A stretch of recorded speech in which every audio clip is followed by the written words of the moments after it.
Content presented by Alan Gonsenhauser, CEO of demandrevenue.com.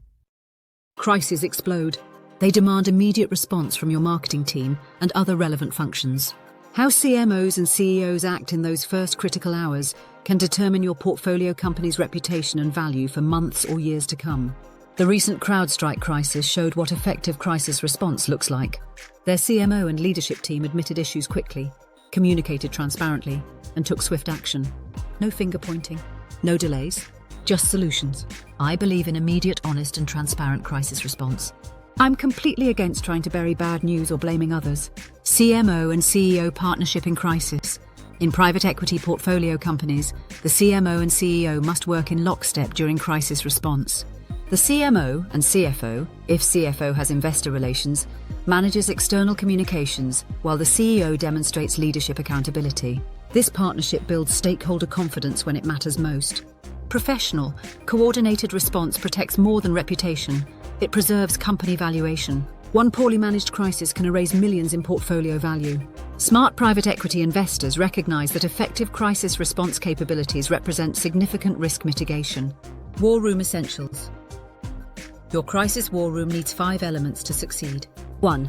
A designated incident leader with decision-making authority. The CMO often serves this role with direct access to the CEO for high-stakes decisions. Without clear leadership, response fragments. 2. Documentation of everything. Every decision, message, and action needs tracking.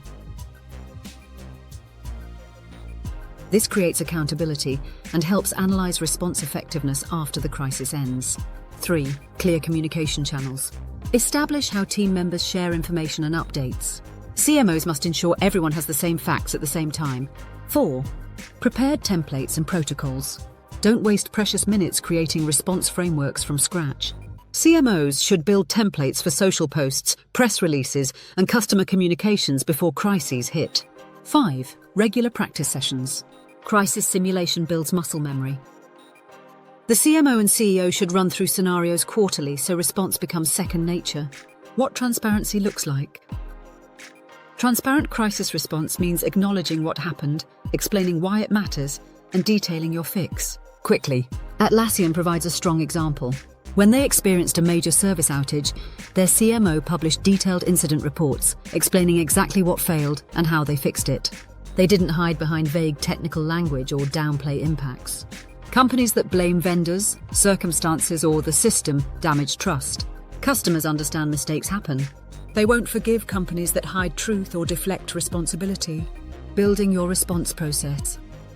The CMO should start by gathering cell phone numbers for every critical response team member. Print them out. Technology fails during crises. Create a designated physical or virtual space where your team can gather immediately.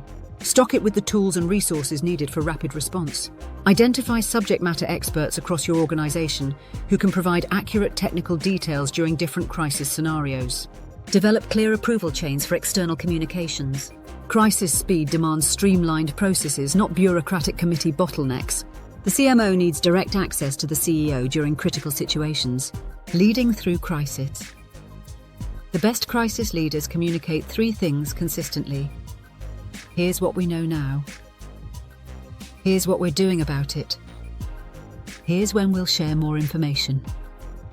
These simple statements demonstrate control without overreaching. They build confidence during chaos. Effective CMOs also protect their teams from exhaustion. Crisis response burns energy quickly. Rotate team members on shifts to maintain mental clarity. After action, the war room doesn't disband when initial crisis response ends. Smart CMOs conduct thorough review post-mortems to identify improvement opportunities. Document lessons learned. Update response plans. Acknowledge what worked and what didn't. This transforms crisis into organizational strength. It's natural that your portfolio companies may face unexpected challenges. Building an effective crisis war room isn't pessimistic. It's proper preparation that protects company reputation and value. Professional crisis management distinguishes experienced CMOs and CEOs from amateur leaders. Are your crisis response protocols ready? If crisis hit tomorrow, would your CMO and CEO know exactly what to do? If not, now is the time to build your war room. For more information about Alan, or to book a 15-minute strategy call, please go to demandrevenue.com. Be the CMO they can't afford to lose.